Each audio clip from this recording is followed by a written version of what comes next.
Hello and welcome back to Clark and Addison, Born into the Ivy. My name is David Butler and I am your host here on this Sunday, March 9th, ready for beautiful Cubs baseball. The best way to help to grow the podcast is to listen to every episode, like the episode, leave a comment, and if you haven't yet, make sure to subscribe so that you will never miss an episode. On today's episode, we're going to be talking about what I believe that the lineup should look like for the season, 5 bold predictions that I have for the Cubs this year. We'll talk about some odds and ends with roster cuts and illnesses or injuries. The one injury that there is new this was Justin Steele. He was scratched from his planned start on Thursday due to illness. The lefty has since improved, is lined up to start Tuesday, and remains on target to start Game 2 in the Tokyo series next Tuesday.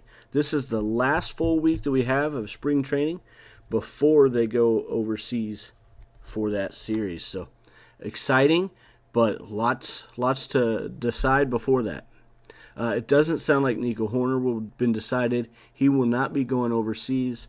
He'll be staying and getting more at-bats. Justice Steele, hopefully everything's good with him.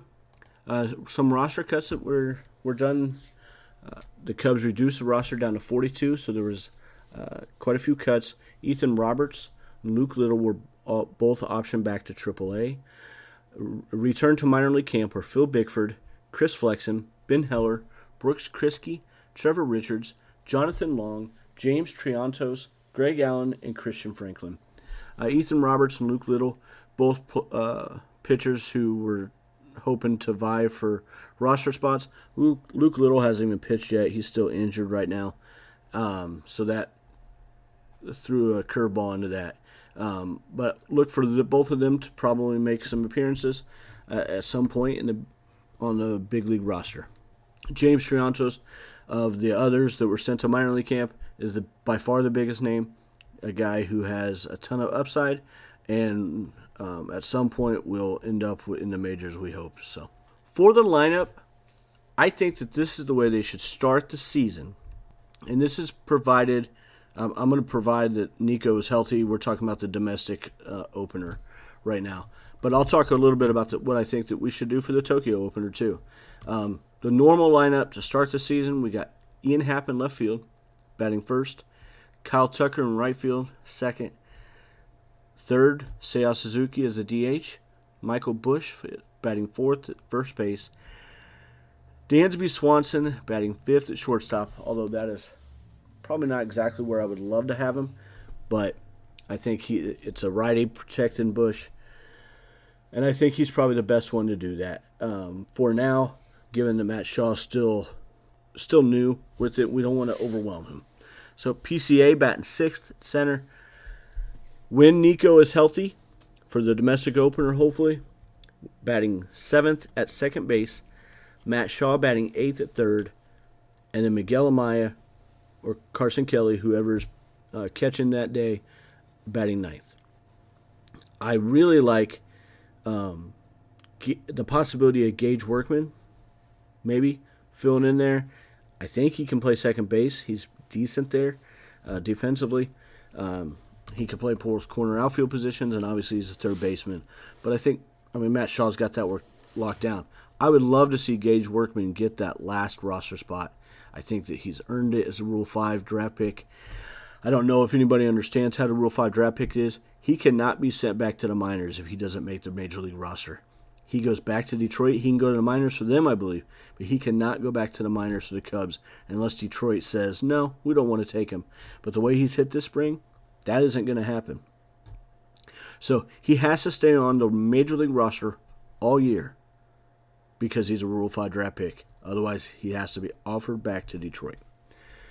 So I love the idea of keeping him. I like what Brujan has done. I think it's kind of come down to those two, Workman and Brujan. He's also had a really good spring, but I think Workman has the bigger upside possibilities for long term. Birdie would also possibly start there, but I love for the Tokyo series starting Workman at second base and seeing what happens there. What I would love to see happen later on this season is for PCA, Pete Crow Armstrong, who had 2 homers yesterday in spring training, one of them at Grand Slam. I get to the spring training, but man, that guy is hitting lights out right now. Absolutely lights out. I would love to see him start leading off at some point during the regular season and then literally just move everybody down the spot. I've heard a lot of people talking about Kyle Tucker batting second all year, and I don't disagree with that. I understand the reasoning and thought process behind it, but I think that Tucker staying behind Happ provides good protection for him, and I also think that Happ hitting behind PCA allows PCA to do what he does best, and that's cause havoc. When he gets on base, he can create havoc. Ian Happ is great at taking pitches. He just normally does take a lot of pitches. It's not going to mess him up to allow PCA to do whatever he wants to do and needs to do to create more havoc, which is always good to create havoc and make the pitchers thinking, what the heck is going on? So that would put Tucker at third, Suzuki at 4, Bush at 5, and hopefully Matt Shaw takes a step where he moves up and hits 6th, and then either Nico Horner or Dansby Swanson batting 7th. I think Horner behind Shaw might make a little more sense at 7 and Swanson at 8, but I'm kind of splitting hairs, I think, here at this point. And then Miguel Amaya, Carson Kelly batting 9th. I think Amaya gets the bulk of the starts. I think he's earned that this spring as well. He is also hitting lights out. He and PCA both ended last year pretty good, the last 3 months, and they have really come into spring like they want to kick some butt. So exciting, very, very exciting. Hopefully we can continue to watch that happen.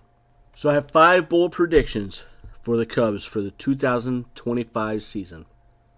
Number 1, the Chicago Cubs will win at least 95 games. I fully expect this team to win the division as constructed, but I think that it's not done being constructed, which leads me to my next bold prediction. The Cubs will make a blockbuster deal for someone at the deadline as long as they are just contending for a wild card spot, let alone the division. And again, I think the Cubs are going to win the division. They're going to make a blockbuster deal for somebody like, I'm not saying it'll definitely be one of these 3, but somebody like Sandy Alcantara, Dylan Cease, or Vladimir Guerrero Jr. I don't think that we need Vladimir Guerrero Jr. I think Michael Busch is going to have a solid season. I think Seiya Suzuki is going to have a solid season. But unfortunately, sometimes injuries happen and you never know what's going to happen. So that's why I threw out one of his name. I think the Cubs, to make a strong push in the playoffs, will need another starting pitcher. I like the starters we have, but I think we lack some upside after the first 2. I've talked about in the previous podcast that I have high hopes for Ben Brown. I would love to see him win that 5th starter role and then break out into something more. But I know that he's got a limit on his innings this year. So I think, and he's looked really good at times and looked a little suspect at times. Like he's working through things, and that's understandable. After dealing with what he did last year, wasn't able to pitch as much as we were hoping and everything else. But I think he comes along in the minors possibly, or at the big league level, but as a breakout second half coming out of the bullpen where he can limit his innings, but he can still pitch regularly and pitch throughout the whole season. I think that both of those things, pitching regularly and pitching through the season, will matter greatly. And I think that he can be a huge arm coming out of that bullpen for the Cubs, along with Porter Hodge, Ryan Brazier, and Ryan Presley. It's a solid bullpen as of right now. We need another lefty. I'd love to see them trade for another lefty out of the pen. Again, injury's going to happen. Somebody's not going to pitch as well as we want them to. They're going to go through some points where they're struggling and that kind of stuff. But this team is locked and loaded. We just need another starter to make a run in the playoffs, as long as everything else goes well. Prediction number 3, PCA, Pete Crow Armstrong, turns into a superstar and is an all-star. He's going to transform into a superstar this year right in front of our very own eyes. This kid is so full of energy, and he creates so much havoc, and he is so fun to watch. Cub fans are going to have a blast watching him for the next few years. That was number 4. I apologize. Number 5, Ian Happ will have a career year and is way too underappreciated the way he is right now. Ian Happ last year had a 122 WRC+, 3.6 WAR, had arguably his best season, maybe his second best season. He had a 132 WRC Plus in 2020, but that was with 200 and some odd bats, not 600 and some odd bats. He had 657 last year, 691 in 23, and 641 in 22. And he's 122, 120, and 122 in those 3 seasons. I think he has a breakout season hitting in front of Kyle Tucker where they can't pitch around him at all, and he's going to see more fastballs because of it. They're going to want to get him swinging and get him out, and he's going to hit the ball harder, get on base more. His walk rate went down a little bit, and his K rate went up a little bit, but it still wasn't awful. He was at 25%. I'd like to see that come down to 23 season where he was 22% or even lower. But Ian Happ has got a ton of upside, and he is very, very underappreciated by Chicago Cub fans and the rest of baseball. Last thought here today, the Cubs, the farm system has taken a bit of a hit. We've got PCA coming up and that kind of thing. But Baseball America came out with their ratings the other day. The Cubs were not favorable in that. They fell to 15th. But some others have come out with theirs as well. And we're just going to touch a little bit on it. I'm going to go a whole lot more in depth with my thoughts on the farm system next week. But Bleacher Report has the Cubs in the top 10 farm systems, which is where I thought the Baseball America might have them.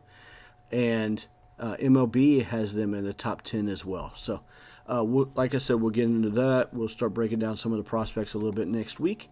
But just wanted to touch on that. Lots of really good players in the minors still, but we really lack some pitching depth with that. So I think that's it for today. I hope you all have a great Sunday. However you subscribe to your podcast, please like and subscribe to Clark and Addison, Born into the Ivy, so you don't miss out on any of our future episodes. Also, if you feel so inclined, please make sure to leave a 5-star review and leave me some comments.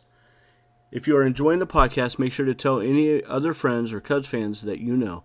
I would love to have more and more fans come and listen and tell me what your thoughts are. You can also join us on our Facebook page at Clark and Addison, Born into the Ivy. Next week, I will have my brother on the podcast with me, and we're going to talk a little bit about some of the things and games, our most memorable games the two of us have watched or been to together. Thank you. Have a great day. Paisley, send him home. Go Cubs, go! Living on the water, counting days since last summer.